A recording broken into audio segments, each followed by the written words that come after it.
Welcome to United Shades of Gray, Conversations of Race in America on WSGW. Now, here is your host, Kareem Bowen. Good afternoon, ladies and gentlemen. Welcome to another edition of United Shades of Gray, Conversations of Race in America. I am really excited about what we're going to do today. We're going to return to some ideas of level setting and really implementing conversations. And I'm saying it like this, building conversations on race that linger in our minds. If you're looking via social media, you can see the young guy, the tale of two cities. I'm here in the great Midwest in Michigan with hat, coat, gloves, yet a hat inside the building. Today we are experiencing Arctic blast temperatures that are just out of this world, just unbeknownst to real life forms. Negative 14 to 20 degrees. It's crazy out here. Yep. And on the other side of the stream is Mark Bassett doing what Mark Bassett does. We live vicariously through Mark. He's down in where exactly are we at, Mark? I'm on Singer Island, Florida, which is just north of Palm Beach. So a few miles. Singer Island in Florida, just north of Palm Beach. It's 82 degrees here today, Kareem. I'm looking out my bedroom window at the beautiful ocean. It's gonna head down to the beach after the show's over. So. It's nearly 100 degrees different. Yeah, between where we are in Michigan and where he is in Singer Island, Florida. Absolutely crazy when you think about it. Wow. Yeah. But hey, that's what makes this this country that we live in so beautiful. It is so vast and so many different landscapes and zones that we can live and experience. But Mark, I'm not gonna lie, I wouldn't mind being where you are right now. I have this invitation. When Mark went out the past couple of years, he had been going out to the West Coast in Florida. What was the area again, Mark? Laguna Beach. We spent the last 2 winters in Laguna Beach, California. You gotta come out. Kareem, Jonathan, you gotta come out. And we're like, yeah, we're coming. We never got out there. No. But he is now just about 2.5 hours away from where we are. A short trip. I mean, 100-degree difference in time and temperature right now. Mark, you're selling a hard, easy ticket to buy, I should say. But I'm glad you're there enjoying yourself. I really think that you're going to be seeing me. You and Mary are going to be seeing me down there. All right, I hope so. And we may both be coming into the stream to do an edition of USG on one day. We have Jonathan is not with us. However, we do have my producer from one of my other shows. His name is Matthew. I call him on the other show White Soul. What's going on, Matthew? Are you able to talk with us, Matt? What up, though? How are you doing today? He gives us the what up, doe. For those of you who are in the USU stream that don't understand what up, doe means, I'm going to give you an interpretation. It means, hey there, how are you doing in Black English vernacular? That's what they say in Detroit. What up, doe? So Matt spent a lot of time growing up in Detroit. His grandparents are down in the D. But we're going to talk about building strong conversations on race that linger in your mind. And what I mean by that is oftentimes when we have these conversations, we get into a dynamic in which we're talking at one another. We don't spend much time thinking about what is going on. And so the conversation really becomes about me allowing you to speak. And I'm not really hearing you because I'm preparing what I'm going to say as my rebuttal. And we often have found ourselves doing a very similar thing, Mark, here, even though we talk about building productive conversations. And I think that we do a pretty decent job. I think the fact that we all have strong relationships allows us to have that. We may have a moment where I send Jonathan in a meltdown. We have to kind of revisit it the next time. But we have great relationships, and a part of what we do is to really put it all out there on the table. And we challenge ourselves to create an environment where we can have tough conversations. And tough conversations are tough, right? That's why we call them tough conversations. But we come back offline once we conclude the show. We will talk about where we are and how we're feeling about those particular things, and we hear each other out. And we live to come and have another conversation for another day. So I want to get right into our conversation. Those of you who are listening via WSGW 100.5 or 790 AM, which is a simulcast. We certainly thank you for your continued listenership. Those of you who are listening to us via our social media platforms, thank you for tuning in. Please like, tag, and share this conversation with your friends and everyone that you think would benefit from having these tough conversations. Mark, it seems like the entire world, at least our world in the United States, is really just kind of consumed with race, ethnicity, and this idea of otherism coming to the forefront. What are your thoughts about this? Well, I would actually kind of focus on the last. It's to me, it's otherisms, and whatever otherism there might be, whether it be race, gender, political point of view, it's the otherism, and it's really kind of dominates what's going on today. And I think it's my hope and prayer, although I've become more and more concerned with time, is that it's these kind of things tend to be pendulums and they swing, and we're in a really bad state right now in terms of otherisms or tribalism or whatever you want to call it. And then at some point it'll hit a tipping point and kind of come back the other way. At least that's my hope. Yeah. Okay. Now that is something that I think a lot of people have believed. But Mark, could you imagine how far the pendulum would have to swing? It doesn't look like what happened with Trump's first term and then coming into a Biden administration, or even coming into a Obama administration, which were pretty much the same. This pendulum swinging back to correct, that's a pretty hard swing, wouldn't you agree? Yeah, I mean, I think we've gone pretty far one way, and and so yeah, I mean, ultimately, I think this term. This is one of the reasons I've never supported Donald Trump, because he, my view is he fails job number one as a president, which is, I think, to be the leader of a country or a group of people. I believe leaders unite people; they don't divide people, and I think he's doubled down on dividing people. And this term, he learned from the first term that he's surrounded himself with people that are just going to reinforce what he wants to do and actually amplify it potentially, versus kind of modulate it or try to stop it. What's interesting, Mark, and I'll throw this out there just for those who are watching this show. You were the CEO of a pretty large corporation. Yeah, $1 billion company. Yeah. During the time when Trump came into office the first time around. Mm-hmm. And it's interesting because I'm thinking about 2020 and everything that went on with social unrest, with Back the Blue, all of the things, the George Floyd isms, the real push for DEI. And the way we connected was you were saying, hey, I really want to see and build a diverse workforce, and I want to make sure, and it's not like earmarking folks, but you wanted to make sure that access and opportunity and equity was a part of how your entire organization ran. Yeah. And again, to be clear, and it's a subtle thing, maybe, it wasn't diversity for diversity's sake. It was an observation that, hey, we're in a region that's got 30% minority population and our workforce is 90+% white. Are we really getting the best people we possibly can if we've kind of segmented, if we're not really tapping into all the population?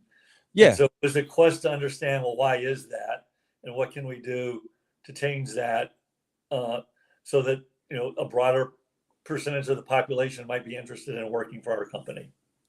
And I think that is admirable. And for those who are listening, sometimes people are like, "Whoa, this dude, how did these two get along?" But that was the premise by which our conversations, our relationship, our connection started. And I thought it was super admirable, because it wasn't just show and tell, but this was like, how do we make a meaningful change? And then you move from there, because I want us to do this as we talk about what we're talking about. You move from just your business, your company that you represented, bringing them into a place where you were opening up, like, how do we really build a diverse workforce that looks like the communities in which we live, right? Right. To personally saying, okay, I want to personally be involved? How do I mentor, young professionals who may not have individuals who look like them, Yeah. that give them the opportunity to have these conversations? And we are still formulating what that looks like, because I think that was it Captain Kirk and Dr. Spock? They have a lot to say. Yeah, they Uh, do.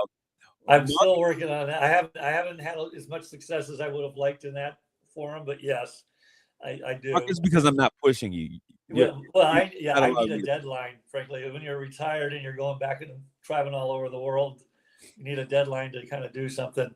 I mean, but what was, yeah, I mean, so that, yes, I mean, ultimately, I think that's a huge opportunity. And, what really spoke to me, we've had this discussion before around, I don't really like privilege, white privilege, or whatever, male privilege. I don't like that You term. struggle with the idea of white privilege. Right. I get the concept. I just don't like that word. It's a kind of a personal issue with me. But I saw this video that really spoke to me, and it's everybody's seen it at this point, where they tell these people, kids, hey, who came from a one-parent household or two-parent household, take a step forward. Who came from a middle-class household, take a step forward. And you keep asking these questions, and then they say, okay, run the 100-yard race. And some of these kids have like a 25-yard, 50-yard head start, and they win, of course. Right. And the question fundamentally was well, what does that mean they're actually faster in that? So I became really identify people that come from disadvantaged backgrounds. How do you potentially identify the inherent talent in those people and help them catch up to those people? And so that is the place that we are. And so if you're out there, you're listening to this, you got young people that would really benefit from having someone who is seasoned and experienced. When Mark gets back this side of the cold front, because those of you who are just tuning in, Mark is down in Singer Island, Florida, where he is spending some time until mid-April or so, mid to late April. Yeah. And our goal is to do a show there together in his condo on the beach. Check this out, folks. While we are threatened with polar ice cap weather, Mark has the ability, or the audacity, I should say, to send me pictures from his balcony of the turquoise blue waters and the beaches of the Atlantic. How dare you do that, Mark? But Well, it's an incentive for you to finally live up to your word of saying you're going to come visit. So. You're absolutely right. I'm gonna put my best foot forward in making that happen. But for those of you out there, so if you are out there, young people who are interested, we're going to be doing some things. Mark challenged me to do this opportunity, to take this opportunity before, but we're going to do it. We're going to create spaces for young professionals who would like an opportunity to experience the wealth of information that he provides, the experiences that we have, to share with them on how to position themselves, how to move forward. What are things that are important for you to do in your professional development strategies? So look at that. And maybe, Mark, maybe we'll call it Breakfast with Champions or something. I like that. Sounds fun. We'll get them up. They got to get up early. So this is like, 7:00 in the morning. We'll have breakfast, 7. Mark, I think one of us can buy breakfast, and maybe we'll meet with a small group. I think I can afford that. I think you might be able to, buddy. But we'll do Breakfast with Champions and provide some insight to young people who are really looking to navigate those corporate spaces. But we're going to get into our topic. So I told you today that I want to talk about building strong conversations on race that linger in our minds. I want us to begin to have conversations that are thought-provoking, that challenge us in both a good and maybe sometimes a negative way, that may ruffle your feathers, but it will cause you not only to stop thinking about it while you're there, but it will cause a ripple effect that causes you to linger with that conversation. And so I want to talk about, first, starting off looking at this global mirror that the U.S. is in. And I want to talk about power, identity, and control, Mark. As we look at what's happening across the world, people are making and having questions about who controls the resources, who benefits from the system, and who gets to define normal. What is normal, right? And the first thing that I'm thinking about is I'm looking at, there was a major, per our administration, a major war on drug activities that were taking place, and we were bombing ships and boats out of coming from Venezuela. Our president then went in, and this is crazy because it's almost like a movie. Went in the dark of night, turned the lights out, seized a President Maduro and his wife from Venezuela, and now has, in essence, said that he's going to run the country until further notice. There is a vice president, I think, that is kind of ascended to the throne. He has said, "Okay, we want her to stand." But not only that, has now taken the natural resources as we talk and have these conversations of race. Mark, why are you smiling? Well, ultimately, I don't think this, the initial bombing of boats, et cetera, and the arrest of the president was all around this concept of narco-terrorism. I Yeah, don't think that, at this point, no one's talked about narco-terrorism subsequent to that. It's all about the oil and the resources of Venezuela. And that's what it's, frankly, I think has always been about. Just in fairness, and everyone knows who listens regularly, I'm not a fan of Donald Trump, but this is not the first time that this has happened. Manuel Noriega, the same thing happened to, but when under President Reagan. So this is not the first time it's happened, but certainly an extraordinary event. And I'm glad you said that. My conversation about how we were meeting in the 2020 was about the fact that you were in that point, you're a Republican at that time. Yep.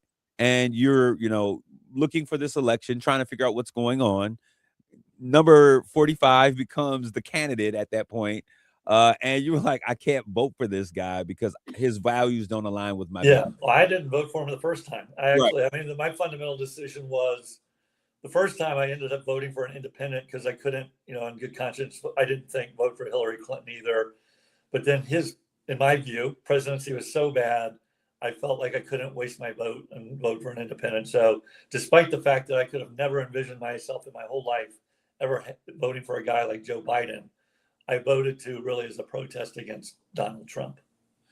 Mark, when you look at where the party is now, I mean, surrounded by a bunch of sycophants, nobody saying no, complicity, being complicit in every decision by not saying anything. Yeah. And when you're silent, many people think that silence doesn't have an impact, but it means that you are, surrendering your authority or your power. Yeah. What do you see is happening right now? Will anybody? Because it looks like we have these moments where someone's going to rise up and say something, and then nothing happens. What do you think we're moving into? Well, ultimately, the Republican Party is done. It's really not the Republican Party anymore. It's different, and I think they actually prefer not to be called Republican. They want a different name or whatever. It's one in which he controls everything. I think, as I've said before, and what do I know? I'm not a historian. I'm not a political expert. But when it's all said and done, I don't think history will be kind to Donald Trump. I actually think but ultimately, Donald Trump is who he is. We saw who he was in 2016, and that's that. And I think, to me, the bigger disappointment are the Republican congressmen and senators that refuse to actually fulfill their jobs and just and they're all, in essence, afraid. They either are forced to resign or quit because they've decided, like, I can't be a part of this anymore, or they just want to keep their job and they say nothing. But no one actually takes a stand other than at the very beginning, Adam Ketzinger or whatever his name was. Ketzinger, yeah. And McCain's daughter. A few of them took a stand against this. Chris Christie, but he was on the outskirts already. Yeah, right. And so, I think what's got to happen is ultimately a change in the, Democrats going to have to win for this to kind of swing back the other way. It'll be interesting to see what happens with the quote unquote MAGA movement once, Donald Trump's no longer around. I think people have already talked about, beginning to see factions. You've seen like Marjorie Taylor Greene, who would have ever guessed Marjorie Taylor Greene would now be an outspoken critic of Donald Trump. Who would have ever guessed that? Yeah, her words exactly. I am not MAGA. I am America first. Yeah. That is a major separation there. And so I think that's important. But I want to get back to this concept or this idea of this global mirror that we're looking at. And I talked about power, identity, and control. who controls the resources? And that's a very important conversation as we look at it. And most people say, what does this have to do with race? And to me, when depending on how your life has positioned you, will really make a big difference in how you see things. And so when I look at who controls the resources, I see a number of fronts on where natural resources, the Earth's natural resources, a nation's natural resources, are at the front. It's in the headlines. We were talking earlier about Venezuela and what's taking place. You say, hey, this was not about narco terrorism. This has always been about oil, right? What's interesting is most people don't understand that Venezuela has beneath its surface more oil than we see in Saudi Arabia, when we think of Saudi Arabia, we think oil, right? But they have the things that are necessary in order to get this oil from the ground. Those are the things that are challenging for Venezuela. But when we look at how much oil is there, we look at what's going on. Why is there a need to control the oil in another land like Venezuela? And would we do this to another country if we had a European ally that was in this same position? That's going to be an interesting question. We got about 30 seconds, Mark, before we get out of here. I'm not going to throw this in your lap right now to deal with it right now, but I want you to think about that. Would the country that possesses that oil, if it were a nation, a European nation, if it were a Germany, if it was an Ireland, any of those nations that are not typically South America or even African American. We'll talk about Africa, not African America, but African countries as well, as we talk about this battle over the resources of a country. Does it matter who controls them and what happens? We're going to ask to take a quick break. We'll be back with more United Shades of Gray. Stay tuned.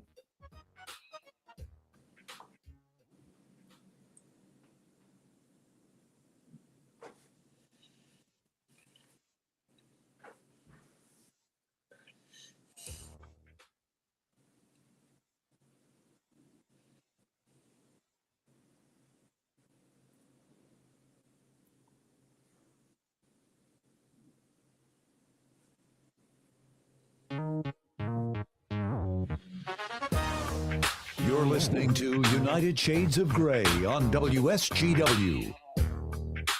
All right, Mark, before the break, I asked that question. When we talk about this global power, identity, and control, there is a major positioning for the resources that exist in this world.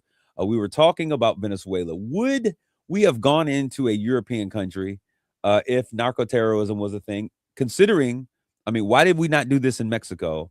Or why did we not do this? Well, I think those are all the typical questions you've seen. Yeah. It's really about and Mexico has a lot of oil as well. I think, the simple answer to your question is no, we wouldn't go into countries like that, especially in Europe where there's NATO, because I think you'd end up with all the NATO countries. It would just, like this whole Greenland thing about us, we're going to take it by force was all total BS as far as I'm concerned. He's never going to do that. Never.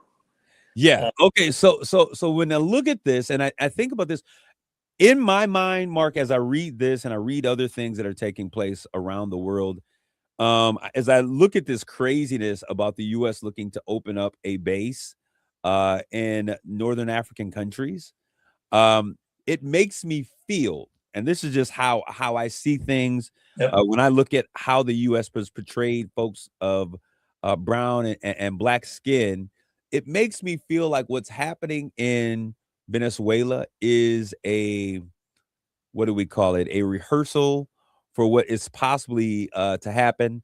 What France is positioning to do, what the U.S. I think is aligning to do in countries like Niger, Burkina Faso, Nigeria, all of these other countries in Northern Africa that are very rich in natural resources. What are your thoughts about that state? You're talking about recolonizing the world? Is that what you're talking about? Mark, that's what it feels like.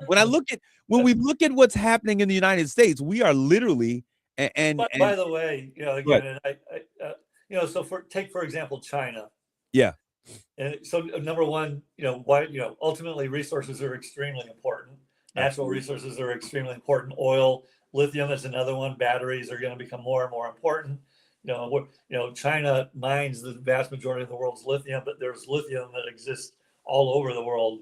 And so so there's all sorts of important resources all over the world. Who owns them does matter, because you can totally disrupt economies, etc. Oh, absolutely. And I see that, and we see that with the global situation. I do understand the geopolitical piece with, if China gets a hold of this oil, if Russia gets what it does but to I think like oil, China, where and I then was going was, go ahead. China's been colonizing a lot of poor countries for quite a while, actually. Jamaica. They've gone about it in a different way, which was like, hey, we'll give you some money to help you. And then at the back end of it, they actually own the country almost, and so China's gone about colonizing poor countries in Africa and other parts of the world financially. They've become, in essence, financial slaves to China, and China controls everything. That's an interesting position. And what we see, and this is, when we have these conversations, it ticks me off, but I think what was the lady's name?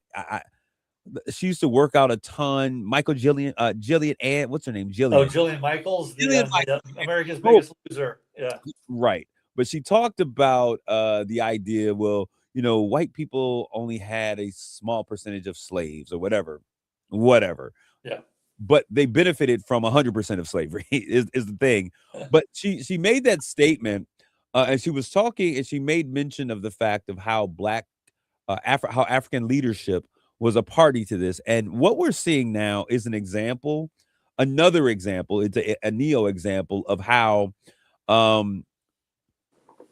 we see China going in, and this is very prevalent in countries like Jamaica. And we're going to talk about these resources. Jamaica has wonderful land, wonderful beaches, a great place if we're talking about tourism to make a ton of money. If we're talking about coffee beans, if we're talking about a number of mines, minerals that exist even there, right? I was there, I think it was August for my birthday. I was there in August, and I was blown away by how much of Jamaica is owned by China. And what we see happening there, and there was a protest because voting was getting ready to take place. And the residents are saying what's taking place is that they're putting up these puppet governments like we see in Haiti and in other Northern African countries that are sympathetic to the desire. Well, they're sympathetic because they're lining their pockets with a ton of money. So they're stamping these passports of access and giving access to these countries that are coming and being bid to the highest dollar, not allowing even its residents to have that. So we see that happening both in countries like Haiti and Jamaica, now in North Africa. We're talking why there's a rush to own the resources, right? Mm-hmm. When I look at that, we then we talking about this idea of who controls the resources and why it's important. And we were talking about this conversation as it related to Venezuela. And I inflected in the idea of Russia and China being in control of what's in Venezuela. The United States moved from this idea of a gold-backed dollar to this idea of a oil-based dollar in terms of how we view and what we consider a basis for the dollar. Those countries getting in control of that type of oil could really undercut and overthrow the basis for the US dollar and what it's now, how that currency is now valued. Am I correct in understanding this? I actually haven't heard that, to be honest with you, about changing it from a gold dollar to a oil dollar. So. Oh, okay. So this is one of the things, economists have been talking about this, but when I look at this, I look at why these resources. So I understand that from a geopolitical position, those who say that there was a necessary move to make. I do not think that we have the ability, or should we be entering into sovereign nations. But when I look at this in terms of race, I think that South American countries, and when you look at the people of Venezuela are very indicative or very similar to the people in many of our Caribbean islands. We all were on the same boat. Some of us just got off early. I'll say it that way. And I see that positioning. I don't think that would ever take a place in another nation that was not a brown nation. And people will say, Kareem, you're making this into something, but I can only I would disagree with you. Again, absolutely about who who has the ability to defend themselves or not, and what other response might other countries have or not. And would the world rise up in opposition right to the United States taking that rule? And I agree with you. I think that many people would feel that same way. But I think that when we have this conversation and we were talking about really thinking about these things and pondering them after we leave, there are this entire nation, a majority of Black and brown folks in this nation would say, no, this would never happen in another nation, whether they're able to defend themselves or not. We see this conversation about Greenland that's taking place. Why is Greenland so important to the United States? Is it just, we thought it was just political fodder and conversation. Is it more to that than what we're talking about? Well, no, it's certainly more than that from where it sits geographically to the amount of resources there. Really, I mean, I think it's always been about that. So are we going to see what happened in Venezuela happen in Greenland? No, I don't think so. I think that would be because you'd see NATO respond to that. But that's exactly what I'm saying, Mark. So I don't think it has anything to do with Greenland being white and Venezuela not being white. I think it's just where it sits. And it's part of the European. It's the country that it's a part of, or it's kind of has oversight of it, is part of NATO, and so I think NATO in general would kind of stand up against that. Okay, and I think that is a line that many people would go, but based upon historical data and the factors that we live by and what we have seen as a people of color in this nation, I think that there is an understanding as to why we as Black folk would see this very differently. I mean, ultimately, I can totally understand why someone would think that. Yeah, and so in many I would kind of go back to just because. It's kind of like the old analogy in statistics. Just because the stork flies over your mom when she has a baby doesn't mean the stork brought the baby. And so these countries that look like this tend to not have a lot of allies, certainly not allies of strong military or economic might. And so they're kind of easy. They're kind of isolated and not part of a bigger, stronger union. Okay. Why that is, that's a whole different discussion. So. And I think that as we have these conversations, and I say this, Mark, because I think a lot of times when we have these conversations, we overlook it. It's kind of like, no, I don't think that's the issue. But really, if you have been a person who has been subject to these types of things, if you've seen these things in these communities, when we talked about all of the things that have happened in other nations, I don't think that this is going to happen in Greenland the way this happened in Venezuela. But as I was saying, because there is a need for positioning, and sometimes the natural resource can just be the land, right? When we talk about fresh water, when we talk about all of these things, these nations, people gave thousands and thousands of lives for a tiny island in the Pacific because it was a strategic location in the advancement of a battle. And so it could be just as simple as land. So as I look at these things, Mark, and I look at all of the protests that are taking place, I look at what I consider an economic revolt in Africa. It's interesting, and I said that I think that it is a run or a preview of what I think. Everyone sees what's taking place in Northern Africa if we're paying attention.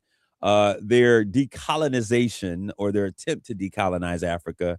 We were talking about the recolonization, but they're attempting to decolonize. And what I mean is that when slavery stopped in these places, European control did not. So where the Dutch were, where the French were, where the U.S. And Brazil and all of these other nations that are out there. What's the country that's right next to Spain? I'm losing. They started the entire Portugal. When these nations, when slavery ended, their control of those lands, they didn't say, okay, we're stopping slavery, we're giving you back your land. But slavery ended, and they continued through an economic slavery by owning the minerals and the rights to these lands, and not sharing the wealth of those lands, but taking the wealth of those lands should have been owned by the people of those lands, farming and mining the diamonds, the golds, the uranium, the silver, and sending it back to be a part of the wealth structure of their European nations. So when we look at this and we look at countries like Burkina Faso and Traore, who has been designated, and we talked about him briefly another time. Yeah. Now, most of of these countries no longer exist as colonies. There's independent countries in theory with under their own rule and their own laws. Well, come on, Mark. Is it really under their own rule and their own laws? I think so. In most of the cases, I think it is. Technically.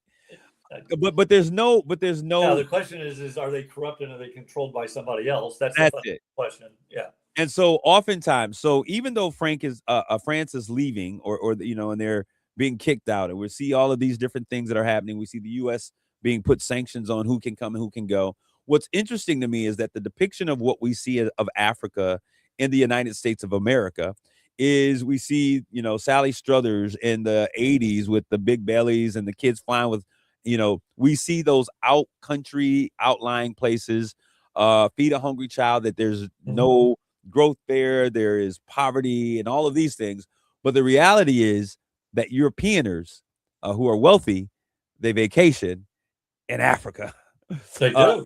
It's a great place to take it. I've never been for a vacation. I've actually never been to the continent of Africa. I've heard great things. So. Well, Mark, I think that we need to plan a trip to off the coast of Kenya. There's a country over there by Tanzania. As one of my Kenyan friends say, Tanzania. From in Tanzania. One of my son's best friends from college, his parents, they're Ethiopian, and they own the largest resort chain in Ethiopia. Maybe we can go there and put in a plug for them or something. And I think that but my point to this is that we push an image of what Africa and the cradle of civilization looks like, yet we understand that there are reasons why France and the U.S. and Germany and all of these other nations, China, Russia, did not want to leave countries, and it is because of the minerals. Now, here's the thing. I think that we believe here in the United States, we are a great nation. We should be controllers of the resources, the things that we have. If any other nation came in, even when we look at the middle section of the United States, it's no longer owned by the United States. It's owned by China or Japan. When we look at our meat industries and the things, but the U.S. has received a benefit because they were able to sell those things to those countries. When is it problematic for a nation like a Burkina Faso, and Traore is over there trying to create a United States of Africa? Why is that so problematic to other nations around the world, in particular European nations? Well, I'm not that familiar with that situation in the history. I've read a little bit. I mean, the problem would be that what you talked about. All of a sudden, they potentially no longer have access to the resources there, and they might align with somebody else, China and Russia, who they don't consider to be allies, and give those countries access to what they once had access to. And so we understand that the old mighty dollar, it's the greenback that makes the world go round, right? So in my opinion, and in my humble opinion, one of the things that I think is that when it does not benefit the U.S. or other nations to come in and to fight and to surrender and to protect, they don't. And so my fear is, we saw bombing in Nigeria on Christmas Day because we're fighting for the protection of Christians. But we have those same issues of Christians being persecuted here in this nation and in other nations around the world. But we're not entering those countries in the same manner. And so when I said that Venezuela to me was a act 1 of an act 2 that would soon come, and I look at the natural resources, and there's been much conversation about this idea of Africa uniting itself and kicking out the colonizers, and taking on and creating their own money, their own dollar, the Afro dollar or whatever it would be called, and using the resources of Africa for the people of Africa. That is something that is not a benefit to European nations. We lose the benefit of the money. It was, I think, estimated that if France completely loses the benefit of what they receive from the natural resources in Africa, they would immediately become a third world country. That's I have no idea, to be honest with you. Yeah. I just don't know. I find that a little hard to believe, but maybe it's true. Yeah. What would be the natural resource that France uses? I mean, tourism is their thing, I would imagine. Yeah, well, that I can't imagine tourism, a lack of tourism in Africa driving a country like France into bankruptcy.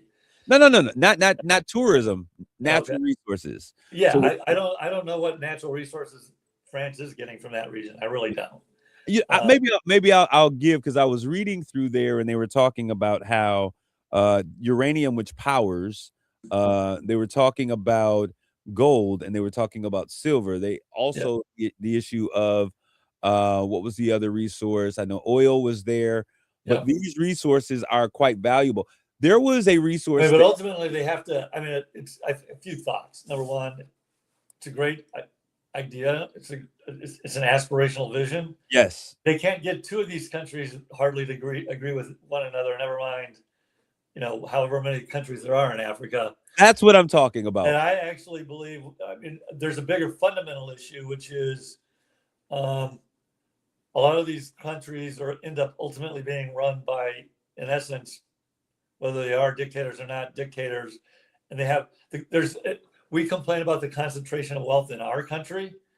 The concentration of wealth in those kind of countries, it's literally in a few people. And so, Mark, you're going right to the point that I'm making.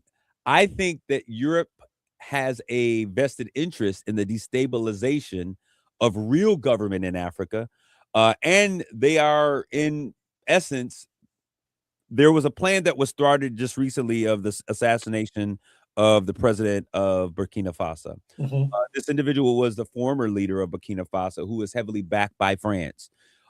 When they have weak leadership, when they cannot govern themselves, it benefits nations who benefit from their inability to protect themselves. Mm-hmm. And so I think that the destabilization and even the pitting against one another is a part of the plan. I see that here in the United States. When there is a contingency of Black folk that come together with a solid mind that we're going to do this, not that we are anti-white, but we are going to be pro-Black in our efforts and build together. There is the picking. We'll take the one that has a little bit of education and we'll give him, in essence, a pass into white America. And we'll make him feel as though he's one of them. And he becomes the ire of his community and he is paid. I see a Stephen A. Smith. That's a whole nother conversation. Who is being really? Wow. Absolutely. Stephen A. That's Smith a whole show on that one. Okay. And we'll let's have the conversation. But we see leaders like that who benefit from being given access to what is considered whiteness, and their role is to really be the voices of dissent upon their own people. Right. And I see that I don't doubt that happens. I don't doubt that for a minute. Now, you need a willing partner to pull that off. Absolutely. And there is and what makes a willing partner more than anything else? Money. Yeah, exactly. Money and access. Once you have power and money, it's really, really, really hard to give that up. Really hard. And so, Mark, as we look at this conversation, and I'm pleased where we got to today. I think that as we continue this conversation, I think it's going to be really important, because I think that we have to begin to think. If we are Americans, whether you're Black or white, we have to think, why is the United States so involved in some of these places? We said that we were going to shut down wars. We were going to, America first. And in my opinion, these things that are happening, though they're on foreign soil, I think that they are a part of the concept or the idea of America first. Are these the things that we hoped or were thinking that we were going to see? Well, I think most of his core base would never have guessed we would have invaded a country and removed their leader. It's not what they believed in. So no, absolutely. But we see this as America first as it relates to big business, to the very, very, very rich. And I think that the Americans that thought that they were voting for him were thinking America first as we the people, as the farmers, as those who felt this franchise, whatever the reason was, and only to see that they were not a part of the we the people that this government of this administration wanted to solve. We got to go. It goes by so fast. Mark, I love you. We'll see you soon. God bless you all. Grace and peace.